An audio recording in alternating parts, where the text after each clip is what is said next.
ଯୋଉମାନେ କୁହନ୍ତି ବାହାରେ ରହିଲେ କିଛି କାମ କରିବାକୁ ପଡେ ନା, ରୋଷେଇ ଗଣ୍ଡା କର ଆଉ ଫୋନ ଦେଖି ଶୋଇପଡ।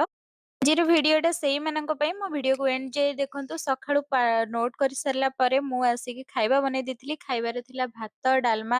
ପ୍ରଥମେ ଠାକୁରଙ୍କୁ ଭୋଗ ଲଗେଇ ସାରିଲା ପରେ ଆଙ୍କ ପାଇଁ ଯାଇକି ପାମ୍ପଡ଼ ଦିଟା ଛାତରେ ଶୁଖେଇଥିଲି ନେଇ ଆସିଥିଲି। ତେଲ ପକେଇକି ଏଇଠି ପାମ୍ପଡ଼ ଛାଣି ଦେଇଥିଲି। ଏ ପାମ୍ପଡ଼ ମୁଁ ଘରେ ନିଜେ ବନେଇଛି ଶାଗୁ ଆଉ ଖସାରେ।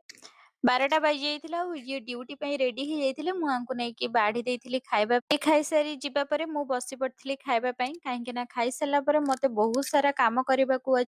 ଖାଇସାରିଲା ପରେ ମତେ ଜମା ବି ଗ୍ୟାପ୍ ନଥିଲା। କାହିଁକି ନା ତା ପଛକୁ ତା ପଛ କାମ ପୁରା ଲାଗିକି ରହିଥିଲା। ଖାଇସାରିଲା ପରେ ବାସନ ମାଜିକି ଛାତରେ ଯାହା ସବୁ ଶୁଖା ହେଇଥିଲା ମୁଁ ତାକୁ ବର୍ଷା ଆସିବାରୁ ମୁଁ ତାକୁ ସବୁ ତୋଳି ତାଳିକି ନେଇ ଆସିଥିଲି।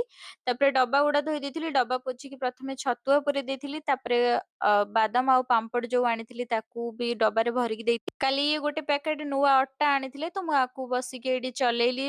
ପ୍ରାୟତଃ 2:30 ପାଖାପାଖି ହେଇଯାଇଥିଲା। ଆଉ ମତେ ଟୋଟାଲ ଡବା ଆଉ ଅଟାକୁ କମ୍ପ୍ଲିଟ କରିବା 2 ଘଣ୍ଟା ଲାଗିଯାଇଥିଲା। ଆଉ ସେ ଡବା ସବୁ ଭରିକି ନିଜ ନିଜ ଜାଗାରେ ନେଇକି ସବୁ ରଖିଦେଇଥିଲି। ଦେନ୍ ସନ୍ଧ୍ୟା ହେଇଯାଇଥିଲା ଆଉ ମୁଁ ସନ୍ଧ୍ୟା ଆରତି କରିଦେଇଥିଲି। ଆଉ ଏଇଠି ଭିଡିଓକୁ ଏଣ୍ଡ